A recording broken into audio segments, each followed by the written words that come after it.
Dewangga, selamat siang Dewangga. Nggak tahu, males pengen beli truk. Dewangga, udah. Selamat ya. Guys, do you know what actually happened with Dewangga? Kenapa ketika Dewangga berkomunikasi dengan orang lain, ia terlihat gugup, tidak tenang, dan jawabannya tidak sesuai dengan apa yang ditanyakan? So, in this video, let's explore about it reviewed in Psycholinguistics. With me, Indah Sulistiawati.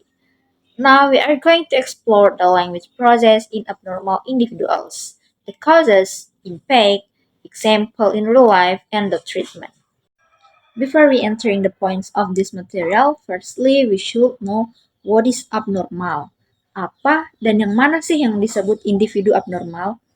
Jadi, berdasarkan Kamus Besar Bahasa Indonesia, kata abnormal memiliki beberapa pengertian. Kata ini bisa diartikan sebagai hal yang tidak sesuai dengan keadaan yang biasa, memiliki kelainan, atau sesederhana tidak normal. Jika dilihat dari aspek psikologi, kata abnormal mengacu pada beberapa makna, mulai dari infrekuensi statistik, penyimpangan dari norma sosial, kegagalan berfungsi secara memadai, hingga penyimpangan dari kesehatan mental yang ideal. Then, definition of abnormal language processing is refers to difficulties or impairment in the comprehension and production of language affecting various aspects like syntax, semantic, and pragmatic. Kelainan bicara dan atau bahasa adalah adanya masalah dalam komunikasi dan bagian-bagian yang berhubungan dengannya seperti fungsi organ bicara.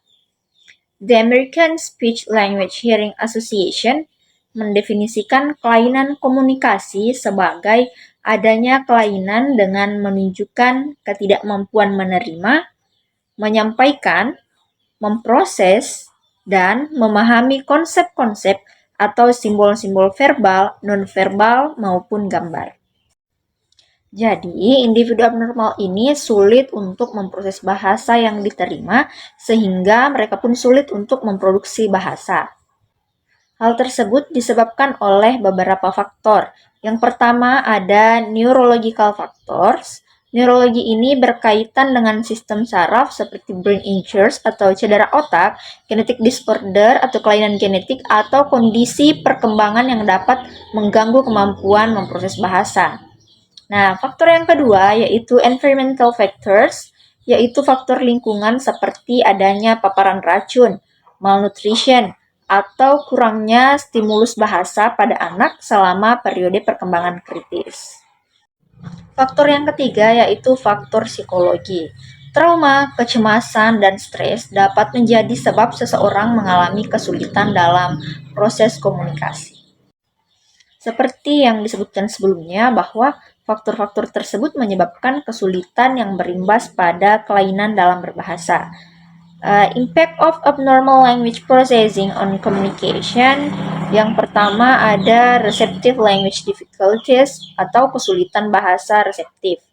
Individu mungkin mengalami kesulitan untuk memahami bahasa lisan maupun tulisan, sehingga mempengaruhi kemampuan mereka untuk memahami instruksi atau terlibat dalam komunikasi. Impact yang kedua yaitu expressive language challenge. Jadi, mereka itu sulit dalam mengekspresikan ide yang ada dalam pikiran dan perasaan mereka melalui bahasa lisan maupun tulisan, sehingga menghambat mereka dalam proses komunikasi yang efektif. Dan yang ketiga, yaitu social interaction barriers atau adanya hambatan dalam interaksi sosial. Pemrosesan bahasa yang tidak normal dapat menyebabkan kesulitan sosial berdampak pada komunikasi, hubungan, dan kualitas hidup secara keseluruhan.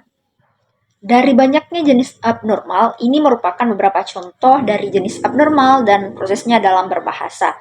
Yang pertama itu ada afasia. Afasia adalah gangguan yang disebabkan oleh kerusakan pada area otak yang memproduksi dan memproses bahasa, dalam hal ini Broca dan Wernicke. Sense or eighth or how many? Yeah. Seperti di video tersebut, orang dengan gangguan ini mengalami kesulitan berbicara, membaca, menulis, dan memahami bahasa, sehingga tidak bisa berkomunikasi dengan baik. Dalam video tersebut, sebenarnya ia hanya ingin mengatakan how much, tapi karena kerusakan pada bagian otaknya, jadi ia berulang-ulang mengatakan how or six or eight or ten or how and difficult to say how much. Yang kedua ada Autism Spectrum Disorder or ASD atau autisme atau autis. Ini merupakan gangguan perkembangan pada saraf manusia. Seperti apa itu autisme? Check it out. Nah, this is it. Ternyata Dewangga yang ditayangkan di awal merupakan anak dengan autism atau autisme. Gangguan tersebut mempengaruhi perkembangan bahasa pada Dewangga.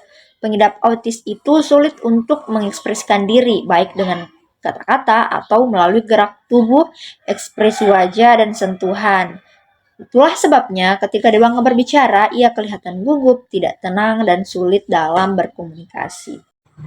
Selanjutnya ada skizofrenia, gangguan yang mempengaruhi kemampuan seseorang untuk berpikir, merasakan, dan berperilaku dengan baik. Penyebab pasti skizofrenia tidak diketahui, namun kombinasi genetika, lingkungan, serta struktur dan senyawa kimia pada otak yang berubah mungkin berperan atas terjadinya gangguan ini. Skizofrenia ditandai dengan pemikiran atau pengalaman yang nampak tidak berhubungan dengan kenyataan, ucapan atau perilaku yang tidak teratur, dan penurunan partisipasi dalam aktivitas sehari-hari. Selain ketiga contoh tersebut, adapun pertanyaan yang sering muncul itu terkait kenapa sih orang tunarungu tidak bisa bicara?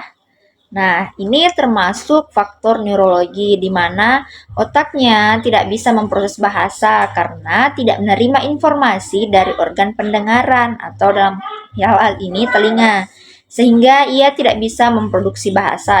In the end, saya ingin sharing bahwa ada dua cara treatment yang bisa digunakan untuk memproses bahasa individu abnormal, yaitu terapi dan teknologi. Pendekatan terapeutik dirancang untuk mengatasi kesulitan pemrosesan bahasa tertentu, menggabungkan strategi seperti terapi wicara, terapi kognitif, dan sistem komunikasi augmentatif dan alternatif. Yang kedua, dengan kemajuan teknologi, menyediakan alat dan aplikasi baru yang mendukung pemrosesan bahasa, termasuk perangkat lunak, ucapan ke teks, perangkat komunikasi digital, dan aplikasi pembelajaran bahasa. I think that's all my explanation about the language process in abnormal individuals. Saya berharap video ini dapat bermanfaat untuk teman-teman sekalian. Akhir kata, Assalamualaikum warahmatullahi wabarakatuh.